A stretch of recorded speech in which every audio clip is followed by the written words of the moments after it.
हम MKS में Macaulay knowledge system में पढ़े हैं, तो हमको भी जो हमारा मूल बना है ज्ञान साधना के लिए, एक बुनियाद बनी है बुद्धि की, उसी प्रकार बनी है। कहते हैं कि हम लोग कॉलोनाइज हो गए। शरीर से तो हम भारतीय है, पूर्वजों से तो हम भारतीय है, लेकिन मन और बुद्धि से, चित्त से हम लोग विदेशी बने। सब लोग बने क्योंकि सब उसमें से निकले हैं। अब कोई कम बना, कोई ज्यादा बना, इतना फर्क है। लेकिन उस विदेशी प्रभाव से पूर्णतः विमुक्त होना पड़ेगा, तब हम अपने ज्ञान परंपरा को प्राप्त कर सकेंगे, उसका महत्व जान सकेंगे, और इस बीच के कालावधि में लड़खड़ाते हुए क्यों न हो, थोड़ी बहुत अगर प्रगति बाकी दुनिया ने की है, तो उनके इस प्रगति के रहस्य को भी समझकर उसका भी मूल्यांकन कर सकेंगे। जो अच्छा है वो स्वीकार कर सकेंगे, जो बिना काम का है उसको छोड़ सकेंगे।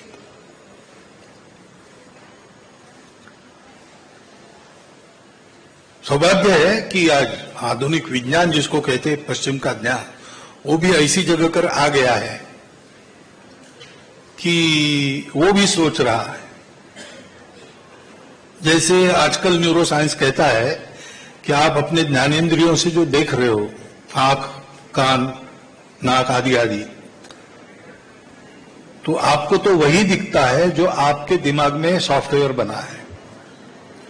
वो दिखता है, वैसा ही होगा ऐसा नहीं है, लेकिन आप जब जब देखेंगे तब ऐसा ही दिखेगा। उदाहरणार्थ हम लोग मनुष्य है, 7 रंग देख पाते हैं। मैं जानवरों का डॉक्टर हूं, मैं जानता हूं कुत्ता 2 ही रंग देखता है और मुर्गी 3 ही रंग देखती है।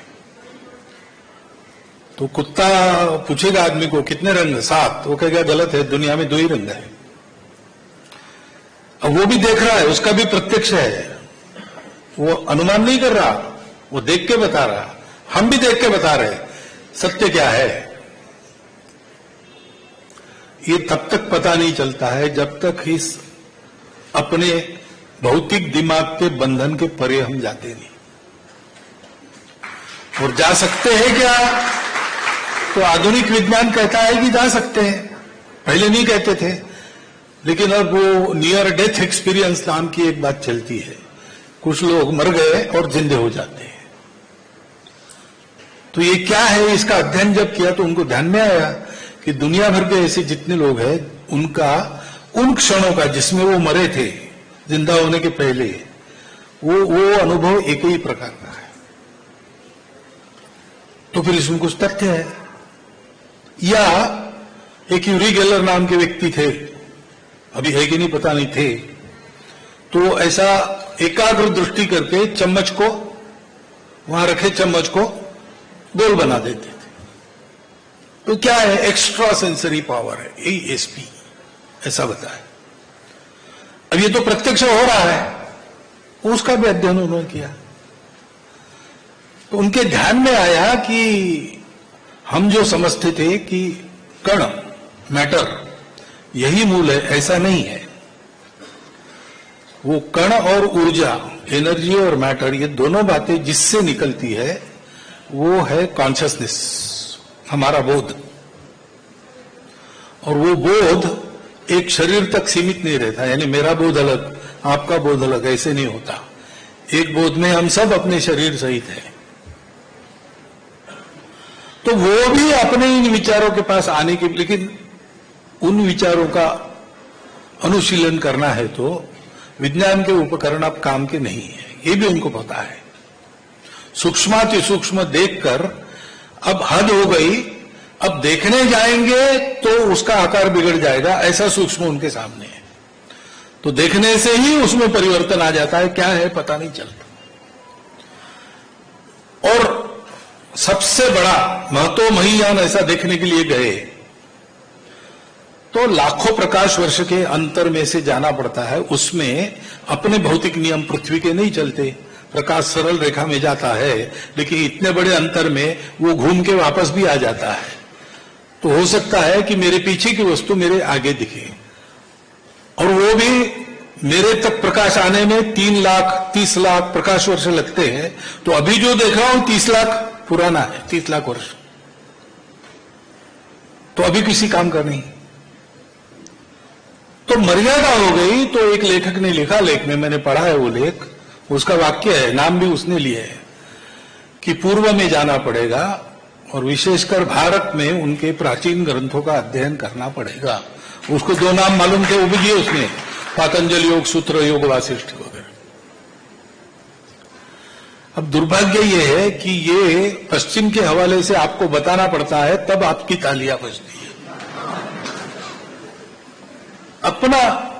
अपना गौरव होना चाहिए ना, अपने पास था, हमने करके दिखाया है, ये इतिहास हम भूल गए। लेकिन आप थोड़ा थोड़ा याद कर रहे हैं, तो बड़ी आनंद की बात है कि इस दिशा में आगे जाने के लिए एक बहुत अच्छा संदर्भों का भंडार इन ग्रंथों के निमित्त हमको मिल गया। मुझे नहीं लगता भारत में ऐसा कहीं उपलब्ध है, बाहर तो है नहीं, भारत में भी नहीं।